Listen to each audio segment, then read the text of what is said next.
Hello everyone, welcome to my YouTube channel Itens growing. तो इस video बनाने का मोटिव ये है कि आजकल मेरे इंस्टाग्राम और व्हाट्सएप पर बहुत सारे डीएम आ रहे थे कि भैया आपने कोचिंग कहाँ से की, आपने कौन सी बुक्स यूज़ करी और आपकी 11th बर्बाद होगी तो आपने 12th में कैसे स्टार्ट करा। तो आज मैं इन्हीं सब क्वेश्चन के आपको आंसर देना चाहता हूँ। तो सबसे पहला क्वेश्चन था, आपने कोचिंग कहाँ से की।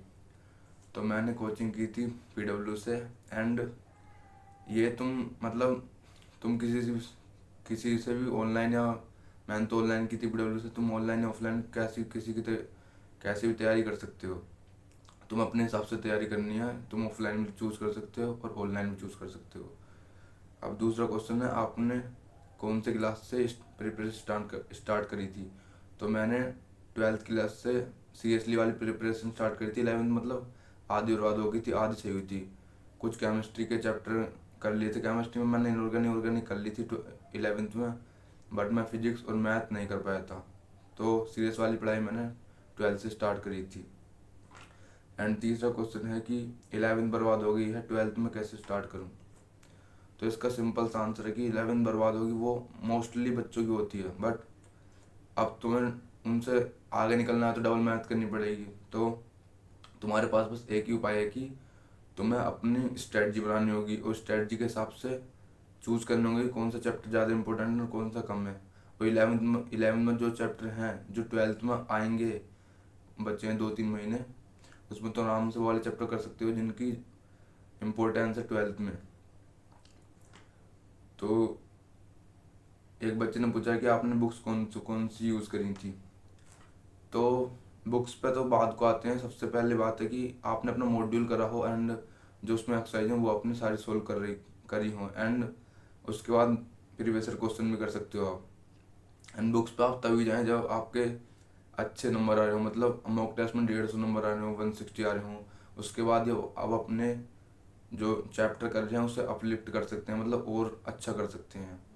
एंड बुक्स ज़्यादातर मैंने भी सॉफ्ट में ले ली थी बुक्स, पर सोल्व में सारी नहीं कर पाया था। तो इसलिए आप भी ज़्यादा से ज़्यादा अपने मॉड्यूल को सोल्व करें एंड उसे रिवाइज करें। एंड जो क्वेश्चन आपसे पहली बार में नहीं हो उसे टिक मार करके अगली बार सोल्व करें। जब कभी रिवाइज करें तो उन क्वेश्चन को आप दोबारा सोल्व कर सकते हैं एंड इससे आपके रिवीजन अच्छा होगा। तो अगला क्वेश्चन है, बच्चे ने पूछा कि आप 1 ईयर में जे एडवांस कैसे क्लियर कर दिया। भाई देखो, ये कुछ नहीं होता कि 1 ईयर में कर दिया है, 2 ईयर में। जब भी तुम्हें रियलाइज़ होता है कि मैंने टाइम वेस्ट कर दिया, वही सबसे बेस्ट टाइम है। तुम अपने टाइम को यूटिलाइज करो। 11th मोस्टली हर बच्चे की बर्बाद होती है, तो तुम अब उसमें क्या कर सकते हो, तुम्हारी बर्बाद होगी तो अब बस तुम तो यही ऑप्शन है कि तुम 12th के जो पढ़ाए जा रहे हैं चैप्टर उन्हें भी साथ में करते रहे। एंड जो कुछ टाइम मिलता है भाई, ज़रूर मिलता है। मैंने खुद ऐसे अपने 11th के चैप्टर बहुत से पूरे करे थे 12th में, जो मैंने छोड़ दिए थे। फिजिक्स की मतलब रोटेशन, ये सब सर्कुलर मोशन, ये सब बहुत छोड़ दिया था मैंने। तो मैंने 12th में करे थे, छुट्टी मिली तो करता था, स्कूल से मैं छुट्टी ले लेता था, या फिर जैसे भी जब भी टाइम मिले आपको ये चैप्टर करने होंगे। अब आपके पास कोई ऑप्शन नहीं है, क्योंकि 12th में टाइम मिलता है। ऐसा नहीं कि 12th की तैयारी करोगे, तुम्हें 12th और 11th अब दोनों में फोकस करना पड़ेगा। पर मोस्टली अपना फोकस अब 12th पे रखना, और मैक्सिमम जितने चैप्टर तुम 11th के कर सको वो वाले चैप्टर तुम कर लेना। तो अब एक लड़के ने पूछा कि आप हिंदी मीडियम के बच्चे भी जेई क्रैक कर सकते हैं। ऑफकोर्स भाई, मैं खुद हिंदी मीडियम से पढ़ा था, बट मैंने जेई की तैयारी इंग्लिश मीडियम में की थी।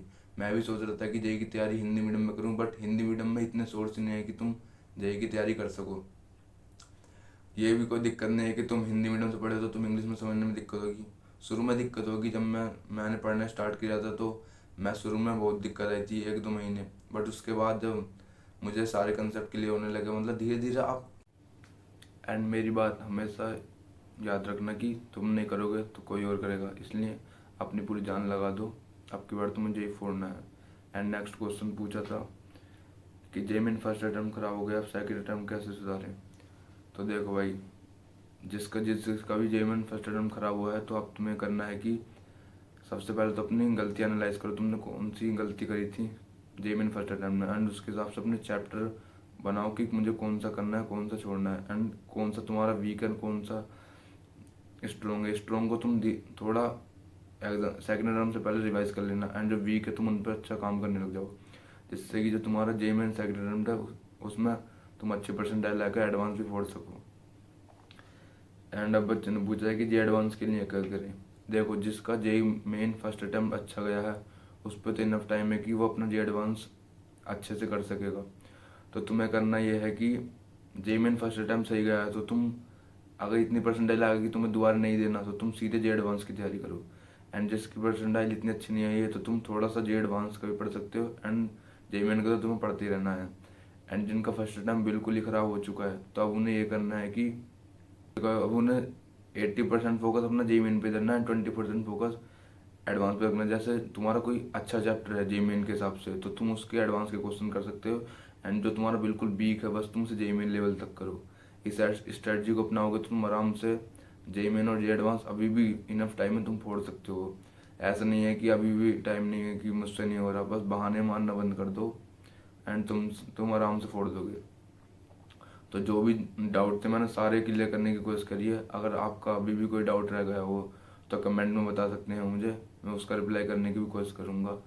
एंड वीडियो अच्छी लगी तो चैनल को